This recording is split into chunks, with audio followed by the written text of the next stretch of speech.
Hello and welcome to the Irish History Podcast. My name is Finn Dwyer and this is the Norman Invasion Part 12. It's been a few weeks now since I've covered the story of the invasion, but this episode picks it up at a key turning point when the Gaelic kings show unprecedented unity and rise up against the Normans. This show does need to backtrack on some ground we covered in Part 10. As I mentioned a few weeks ago, I did make an error that needs to be addressed. So, I will begin in 1173 as Strongbow, having spent a few months fighting for his king, Henry II in Normandy, returns to Ireland to find the island facing upheaval and revolt. Before I begin, I want to remind you that the deadline for my crowdfunding campaign for my new book, 1348, A Medieval Apocalypse, The Black Death in Ireland, is fast approaching now. This may well be the last podcast before the deadline arrives on December the 14th. The response from you all to date has been amazing. I am really grateful because it's only through the support of listeners just like you that this book is becoming a reality. If you want to get behind this exciting project, you can still avail of some of the cool rewards available to funders. One that might interest you is a limited, signed, hardback first edition copy of the book. There will only be 100 of these copies printed. If you want to have this rare edition, just go to irishhistorypodcast.ie/book. As I said previously, this is the best way to donate to the podcast. If you have been thinking of contributing, why not do it through this crowdfunding campaign? While supporting the show, you also get something cool in return. So go to irishhistorypodcast.ie/book. Now, to begin, we must return to the year 1173. In late 1173, Strongbow boarded ship in Normandy and set sail for Ireland. No doubt he was nervous as to what he would find when he landed back in his conquered lands here. He had many enemies and rivals, and he had been overseas for many months. Strongbow had left Ireland earlier in 1173 with the Lord of Meath, Hugh de Lacy, after Henry II had summoned them to support him against his rebellious sons and barons. In Normandy, the ancestral home of his family, Strongbow had distinguished himself in battle. In August 1173, while Hugh de Lacy stayed in Normandy with the king, Strongbow was allowed to return to Ireland on the condition he send more troops to Henry. While unsure of what lay ahead of him back in Ireland, the journey home from Normandy, which included several days at sea, must have come as a welcome respite for the Norman lord. The previous 3 years of his life had been nothing short of hectic. Indeed, in many ways, all the important events in Strongbow's life had occurred since he had come to Ireland in 1170. Although in his early 40s, he had spent most of his life in a political wilderness, having made a grave error as a young man. Back in the 1140s, he had supported King Stephen in a civil war against his sister Maud. However, in 1154, Maud's young son became the unchallenged king, Henry II. Strongbow soon found his hopes of great power blocked by this resentful young king. A 12th century chronicler once said of Strongbow that he was great in name rather than great in prospects. The invasion of Ireland had changed all this. He had taken the chance to aggrandise himself and embraced it, working ceaselessly to make the most of it. He had been constantly on the move, fighting numerous battles and sieges, while proving himself a skilled negotiator. But this experience had also been gruelling. So the imposed break aboard ship in late 1173 can only have been a welcome rest. Little did he know it would be the last chance for a break he would have in a long, long time.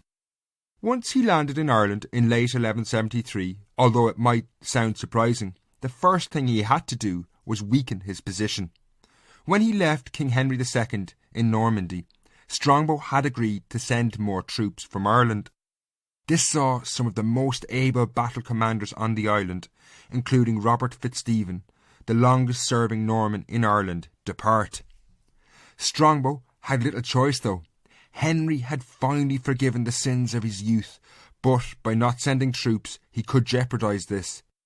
Nevertheless, as Fitzstephen sailed from Ireland, Strongbow would very shortly be rueing the decision to allow this happen. While he and his supporters had conquered much of Leinster between 1170 and 1173, he was increasingly in a weak position given this exodus of his supporters, something that was not lost on the Gaelic Irish kings who had lost so much power to the Normans. However, the absence of these military commanders began to take effect first on Strongbow's own troops, and as we shall see soon, he faced a mutiny in Ireland. In part 10, we saw how the constable of Strongbow's forces in Ireland, Robert de Quincey, had been killed in an ambush in Offaly in 1172. The question of his replacement had caused ructions amongst the Normans. The most obvious choice to replace de Quincey was one of Strongbow's most loyal commanders, Raymond Legrow. He had distinguished himself in numerous battles in Ireland and was highly popular with the troops. He had one condition, however, before he would take the role: the hand of Strongbow's sister, Basilia, in marriage. Strongbow rejected Raymond's offer. It appears he did not want to elevate Legrow, a man he saw as a potential rival. Naturally, this outraged Raymond. Strongbow was in effect snubbing him with a classic "you're not good enough for our family" line. Raymond, insulted and humiliated, left Ireland, immediately returning home to Carew Castle in Wales. In 1172, the loss of this man was not that problematic. Strongbow appointed his uncle, Hervey de Montmorency, as constable, but the loss of one of his best soldiers would return to haunt Strongbow. On his return to Ireland in 1173, Strongbow had been given money by Henry II to administer the Norman lands in Ireland. However, he wasn't long back before this money was completely gone, and grumbling was quickly heard in the army camps when the soldiers weren't being paid. It's easy to understand why. Ireland at this point was not exactly an enticing place. 1173 had seen what the annals of Inishfallen described as great pestilence this year, which killed a great number of people. This, along with no pay and what seems to have been a lack of confidence in Hervey de Montmorency's ability to lead them, saw the soldiers petition Strongbow with an ultimatum. He was to recall Raymond Legrow as constable to lead the army, or they would return home, or possibly even defect to the Gaelic Irish. Strongbow had no choice but to relent, and word was sent to Raymond at Carew Castle to return back to Ireland. This obviously meant that Strongbow also had to relent on the point of Basilia's hand in marriage. On hearing this, Raymond boarded ship and arrived in Wexford shortly afterwards, and soon had a dramatic impact. Once on the island, Raymond took measure to restore the morale of the Norman troops. Rather than punish the would-be mutineers, he instead indulged them. He unleashed them on the Gaelic Irish to the south and west of Waterford in an orgy of raiding that took them as far as the monastery of Lismore. While they saw off the limited opposition they faced, the war booty taken sated the troops' immediate demands. However, the raid quickly backfired and contributed to the increasing opposition to the Normans in Ireland, and soon their powerful position began to unravel. Tension built up between the Normans and even the Gaelic kings who supported them. And then Strongbow suffered the worst possible loss when Raymond Legrow, the popular leader of the troops, suddenly had to leave Ireland again when word arrived his father had died in Wales. The command passed back to Strongbow's uncle, Hervey de Montmorency, the man who had been in command of the troops when they had threatened mutiny, something that didn't bode well given what lay ahead.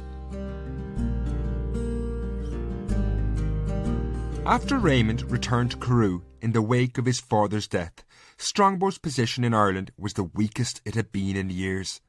Indeed, there were few other Norman leaders on the island once Raymond departed, given many others were still fighting overseas for Henry II.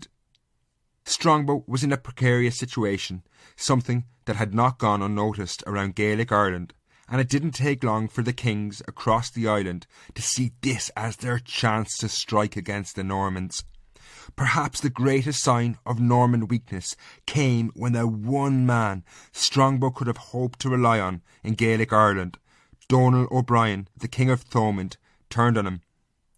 Donal, the great-great-great-grandson of Brian Boru, aided by forces from Connacht, led by the son of King Rory O'Connor, pushed into Ossory and attacked a Norman castle which had been built at Kilkenny. This castle, built from earth and timber, was not very defensible, and the garrison quickly realised they could not hold out. Rather than mount what would be a pointless defence, they instead abandoned the fortification and fled to Waterford. This was a major victory for Donal. Strong points, like this castle at Kilkenny, was how the Normans maintained control. So when he took the castle, a vast swathe of territory passed into his orbit. It was clear yet another moment of crisis for the Normans had arrived. This was perhaps the most serious situation since the siege of Dublin back in 1171. Strongbow and his uncle Hervey could not allow this attack from Donal pass unchallenged, but what could they do given their weak position? Left with little choice in early 1174, they marched out from Dublin, aiming to attack Donal's territory of Thomond to teach this rebellious king a lesson. However, as they moved south, they heard worrying reports that in the kingdom of Connacht, Rory O'Connor, Ireland's most powerful king, was mustering his forces west of the Shannon. If O'Connor attacked, victory would almost be out of the question for Strongbow. He needed backup. Messengers were quickly dispatched to Dublin, calling on the townspeople to send more troops to the army.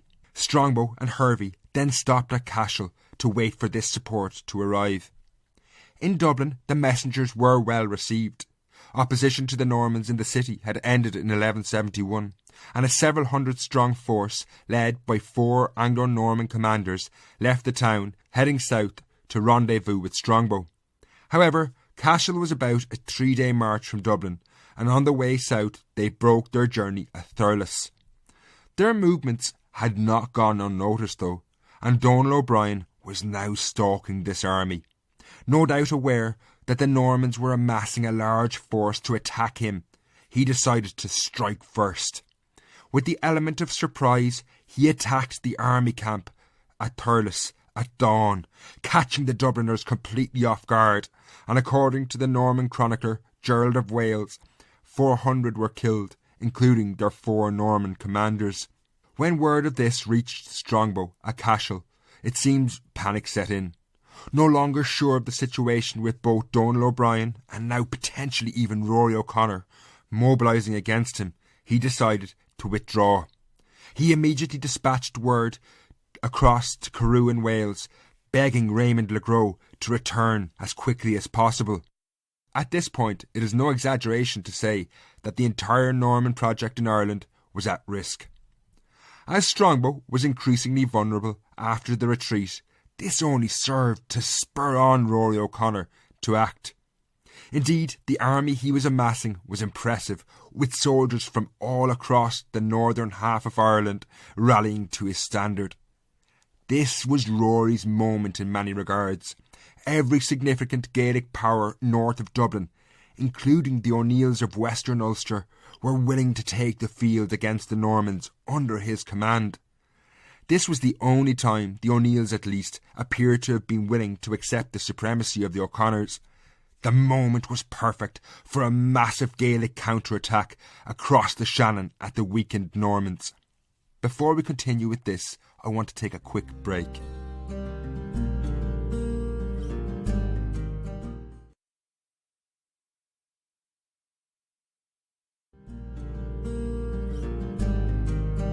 Rory's assault on the Norman colony began when his alliance swept across the Shannon River into Meath in 1174, destroying the castles Hugh de Lacy had erected at Trim and Duleek. The garrisons just fled as this army approached. In Meath, Rory then turned southeast, pushing into the environs of Dublin. If the town fell, the Norman conquest in Ireland was, if not doomed, seriously at risk. Rory would almost certainly destroy Dublin and its port, which had proven so fickle to him. However, for Rory himself, the prospect of a battle in and around Dublin stoked up bitter memories. In 1171 he had been defeated under the walls of the town after a 2-month siege. While Rory and his allies bore down on Dublin, far to the south though, very significant events were taking place. Raymond Legrow, having received Strongbow's plea to return, arrived in Wexford in 1174 to find Ireland in chaos. Indeed, his arrival in the port of Wexford came just in time to put down a planned uprising against the Normans. Accompanied by 400 soldiers who had travelled with him from Wales, he immediately went first to Waterford to meet with Strongbow, and then the two men returned to Wexford together. While Raymond undoubtedly helped steel the Norman forces in Ireland, the depth of the crisis they faced was unparalleled. Indeed, he had scarcely met with Strongbow and joined him on a journey from Waterford to Wexford when a revolt broke out in the town. The governor of Waterford, Fratellis, was assassinated, and the population rose up, massacring Norman men, women and children in the streets. However, this uprising in Waterford ultimately failed when the garrison managed to hold out in Reginald's Tower. Remarkably, I think as I've mentioned before, Reginald's Tower still stands on the quay in Waterford today. Even despite the imminent dangers they faced, Raymond Legrow still had his eyes on the future and demanded that before any fighting be done, he would marry Strongbow's sister, Basilia, as he had been promised. While Raymond and Basilia were married in Wexford, the Norman colony around them was crumbling. Scarcely within 2 days of the celebration, word arrived that Rory O'Connor was threatening Dublin. The festivities had to be postponed, and Strongbow and the recently married Raymond now marshalled their forces and marched north to Dublin. What lay ahead seemed set to be decisive. Rory, pushing in from the north, had at his disposal one of the most impressive forces Ireland had seen in decades. The Normans were as weak as they had been in years. Now was the time for a decisive Gaelic victory. One can only imagine the pressure on the leaders on both sides. The outcome of this conflict would be immense.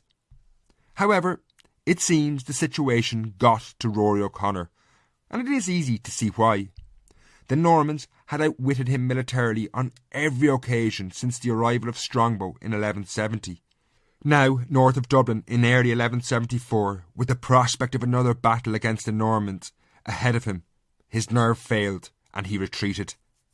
Unsurprisingly, given he had just balked in front of the enemy, the coalition he had assembled disintegrated before him.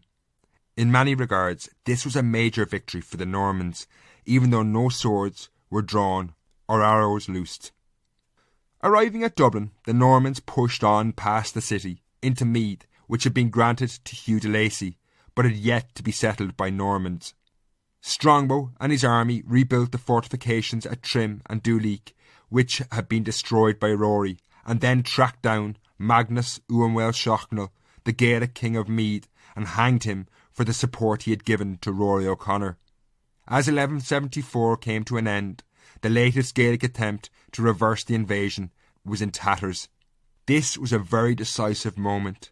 As we shall see next, it led to some kings, and in particular Rory O'Connor, fundamentally changing their approach to the Normans. To understand this though, we first need to look at how Gaelic kings, and specifically the King of Connacht, Rory O'Connor, viewed the world.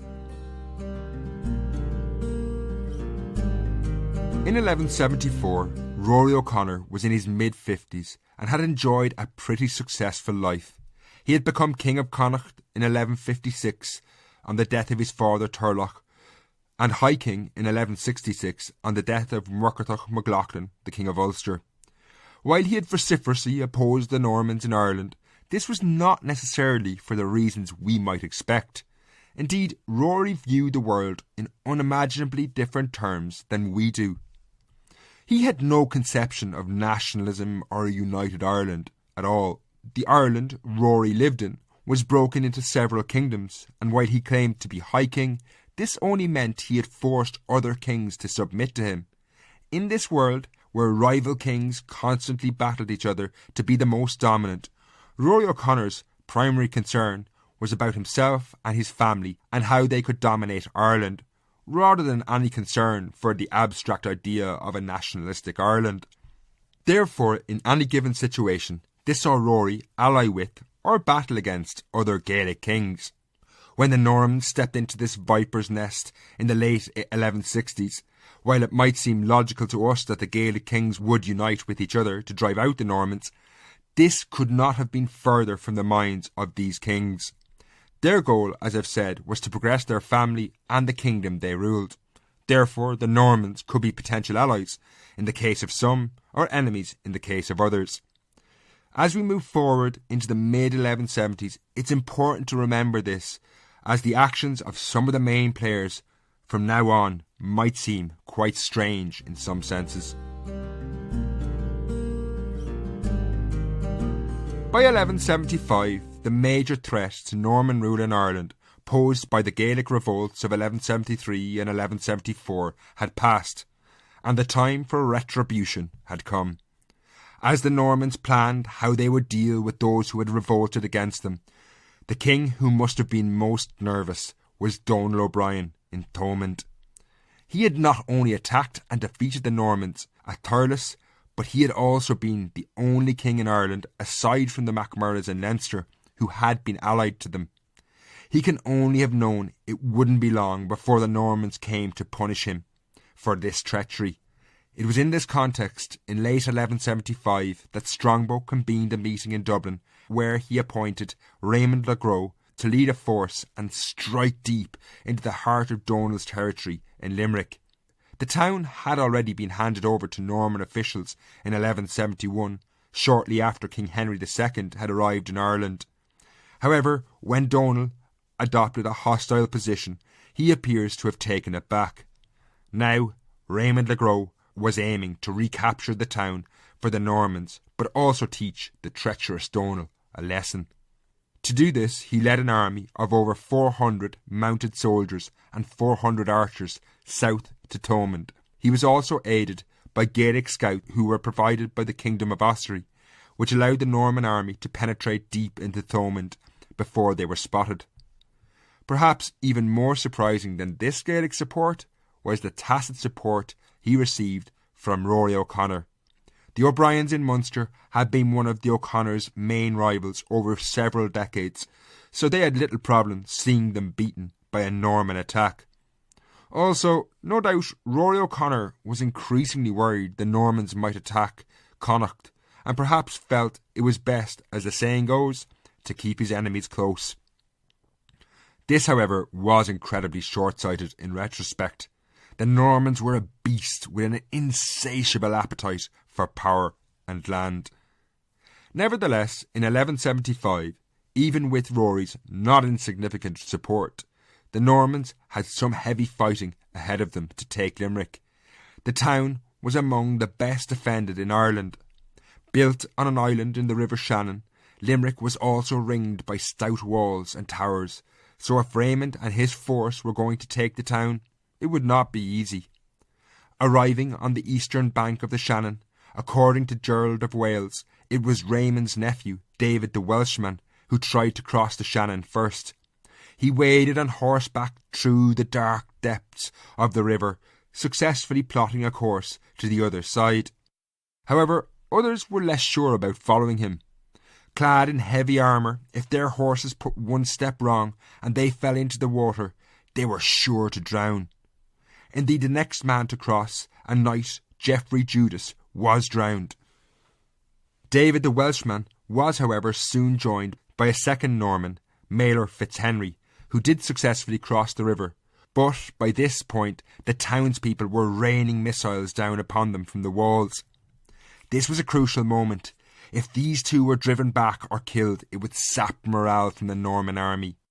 Raymond Legrow, recognising the importance of the coming few minutes, according to Gerald of Wales, rallied his supporters with these words: "Men, we know that you have in your make-up a sturdy natural valour. We have tested your courage in so many difficult situations. We have been shown the way, and thanks to the courage of our comrades, a stretch of water, which hitherto seemed impossible, has in fact turned out to be fordable. Then, referring to the two Normans already across the river, he said, "Under no circumstances must we allow one who has undertaken this feat to further our common cause to be within an ace of death for want of support while we look on." Raymond himself then led the way into the Shannon to be followed by the army. They successfully forded the river, only losing 3 men, 2 archers and a knight named Guido, who were drowned. Buoyed on by this, they then assaulted the walls of Limerick and quickly broke into the town. The massacre that followed appears to have been savage. Looting took place, as Gerald of Wales tells us they were greatly enriched following the sack. This was a stark lesson not only to the people of Limerick, but also to Donal O'Brien. However, his nightmare was only beginning. As the Normans took Limerick around the same time, Rory O'Connor attacked and burned vast tracts of his kingdom of Thomond. The cooperation being shown here between Rory and the Normans was only the beginning, however. While the Normans and Rory were destroying a mutual enemy in Ireland, around 500 miles away in England, negotiations to hammer out some shape of lasting agreement were taking place between emissaries of Rory O'Connor and Henry II. This probably had little specifically to do with what happened at Limerick, but was just another reflection of how Rory O'Connor's attitude to the Normans was changing. He had utterly failed in any major attempt to repel the Normans militarily, and from his perspective, drawing a line under these losses was probably desirable.